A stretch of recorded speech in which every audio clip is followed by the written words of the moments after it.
Who's the worst celebrity like that you've been around is like the most full of sin? I know no sin is greater, but like just was like, damn, this Clive Davis. Davis taught me to never be afraid because I was so terrorized by him. How did a single man rise to dominate the music industry and leave a trail of shocking allegations in his wake? From sabotage to manipulation, and even chilling stories from artists themselves, Clive Davis's name is wrapped in controversy. Jaguar Wright calls him the devil for exploiting legends like Whitney Houston and Janis Joplin. Devil incarnate. Queen of the Luciferian breed. Chaka Khan accuses Davis of dishonoring Whitney Houston by keeping his party going just floors below her lifeless body. I thought that was complete insanity. And knowing Whitney, I don't believe that she would have said, the show must go on. Phyllis Hyman claimed he sabotaged her career because she refused to conform. He sure taught me that if you try to terrorize me again, well, we can't say that on public radio. What I may do to someone who tries to hurt me again in this business, I'm not having it. And it doesn't stop there. Suge Knight's bombshell claims, Kelly Clarkson's public fallout, TLC's confrontation, and so much more await. But is there a deeper truth beneath these stories? Let's dive into the most controversial moments from the man the music industry calls a legend, but others call something far darker. Who's the worst celebrity like that you've been around is like the most full of sin? I know no sin is greater, but like just was like, damn, this Clive Davis. Devil incarnate. Queen of the Luciferian breed. Well, like why? I mean, what explain it. Like why? Because he's a f***ing piece of queen. Because he doesn't have a problem with collecting little sex workers, so his new surgeon husband can harvest organs to keep him alive. Like he's the devil. Clive Davis. He Janis Joplin. He blackmailed Betty Wright so she wouldn't tell anybody. Janis Joplin. He killed Whitney Houston. Jaguar Wright's accusations paint Clive Davis as a manipulative force in the music industry, exploiting icons like Janis Joplin and Whitney Houston.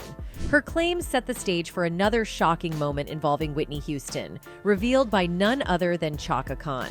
Chaka Khan didn't mince words when calling out Clive Davis for hosting his Grammy party, while Whitney Houston's lifeless body remained upstairs. You were, I think, going to go to the Clive Davis party. Yes. It was a surreal event where Whitney's body was still in the hotel, and there was this sort of party where apparently half the room were in tears, the other half were kind of partying. What did you feel about that? I thought that was complete insanity.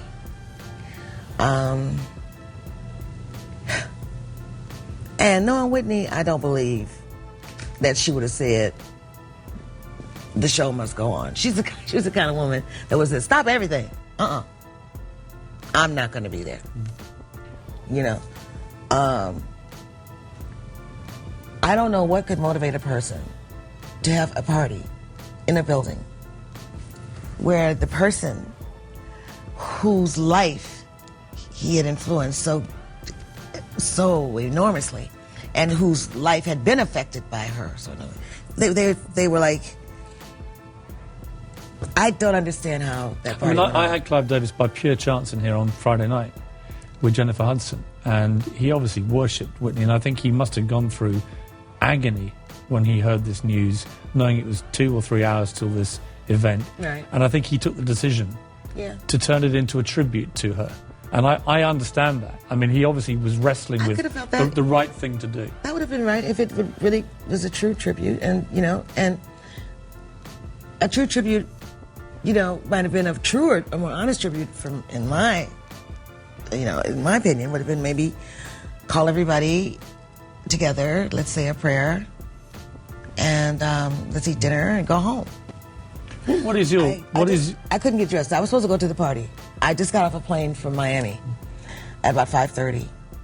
As soon as I hit the tarmac, I found out, I heard, and I couldn't put on makeup, I couldn't get dressed, I couldn't do anything. I was paralyzed. This callous behavior wasn't a one-off, as Phyllis Hyman also experienced Clive's cold, calculated approach. Phyllis Hyman detailed how Clive attempted to mold her career against her will, pushing her to abandon her artistic vision. Davis taught me to never be afraid because I was so terrorized by him. Whether he meant to do it or not, I'll never know. But he sure taught me that if you try to terrorize me again, well, we can't say that on public radio. What I may do to someone who tries to hurt me again in this business, I'm not having it. I should be respected as I respect, and I will not have someone try to ruin my spirit and ruin my career. If Clive Davis, if his plan was to destroy my career, it didn't work. This obsession with control extends beyond artists' careers. Suge Knight's explosive claims add another dimension to Clive's influence. I walked in Jimmy's office. I didn't have to knock on the door or get somebody let Jimmy know Mr. Knight there. Walk right in. He do the same. Anyway, when he walked in my office, we was having a conversation. He overheard somebody say something he probably shouldn't have heard. He wanted to holler at me. So I tell the homies, give me a minute. Jimmy said, man, I'm here because Clive Davis called me, and him and Puppy is real tight and, love us. So I thought he was talking like they got love for each other. So, all right. He said, yeah, they are lovers. I said, well, why you keep saying that? I said, look, you saying they lovers like they. He said, I don't want to say that, but that's what it means, right? I said, okay. He said, Clive don't want that to happen to Puppy. He said, but this guy ain't going to be able to do his business because we know what he did. They did. Whether true or not, these claims contribute to Clive's growing list of controversies, including Kelly Clarkson's public feud with him. Kelly Clarkson reignited her feud with Clive in 2023, revealing how she felt deceived during the creation of Since You Been Gone. Deception and disrespect seem to follow Clive, as echoed by Boozy Badazz's critique of his behavior during Whitney Houston's death. Boozy echoed Chaka Khan's sentiment, slamming Clive for continuing the party despite Whitney's tragic passing. But we got Whitney Houston lose her life. And I just found out this reading. And you still had that Clive Davis party? Yeah. The disrespect for that woman. Yeah. The disrespect for Whitney. It's a thing. Because of her drugs, it's the disrespect for that woman. I just found out you still had a party. And that was his biggest artist ever. Bro, that's sick. Clive Davis, yeah. Yeah. This lack of empathy wasn't the only controversy. T-Boz from TLC described a shocking confrontation that took Exploitation to new heights. T-Boz revealed how TLC, fed up with being underpaid despite massive success, took matters into their own hands, confronting Clive Davis directly. Did TLC hold Arista hostage? The record? The record company, Clive Davis, we held them hostage like the whole shebang. Yeah, it was like that. Because, wait a minute. I want to make sure we understand. Yes. Guns? Yes, guns. With bullets? With bullets. Come on, give me the story, I'm going to tell baby. you because TLC had generated on Crazy Sexy Cool $75 million, and they gave us $50,000 a piece. So I was like, what the hell? So, of course, Lisa was the ringleader. Like, we need to go get our money. I need to know where my MFN money's at. So, you know, she was locked up in the diversion center for burning down the house.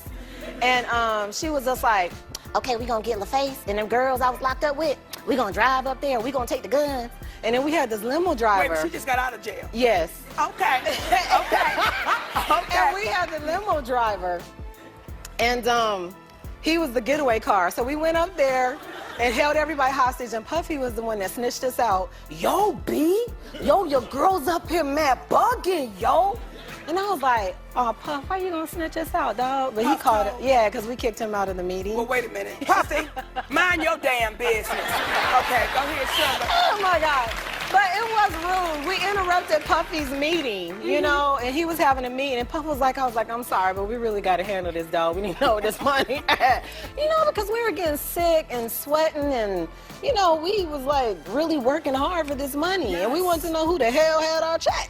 Who had it? L.A. said Clive did, so that's where we went. Well, do he still have it? All of them got it. You know, nah. Give me the names, because I'm going to talk to him right now. Hey, Clive, Sugar, how you doing? L.A., all of you. Give them their money, Sugar. All of it. Y'all made $75 million, and they only got 50. They're missing about $70 million of their money. The tension didn't end there. Angie Stone's experience at J Records also highlighted how Clive prioritized his chosen stars, leaving others behind. You see, Angie's plans for an ambitious project were derailed when Clive slashed her budget to focus on Alicia Keys' album. Okay, I left Clive because, once again, I was the teacher bringing in all the students. I think I was rubbed the wrong way when I found out I didn't make the Oprah show because of my weight. And then I'll tell you something that happened that I haven't told anybody, but you'll get the exclusive.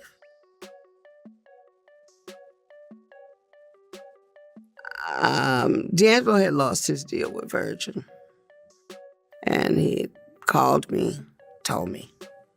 I made a phone call, and I got Clive and Peter Edge to sign him to J Records because I could not bear the idea of the world finding out that he had gotten dropped. Okay? And they signed him. Lo and behold, I believe his manager at the time, not knowing it had come through me, basically made a deal. I'm thinking they made a deal that we'll come, but she has to leave. Oh. And so I kind of got a feeling my album budget got cut. You know, I usually have $1 million album budget. They wanted me to make the record for $500,000. And at the time, I had Diary of a Soul Sister.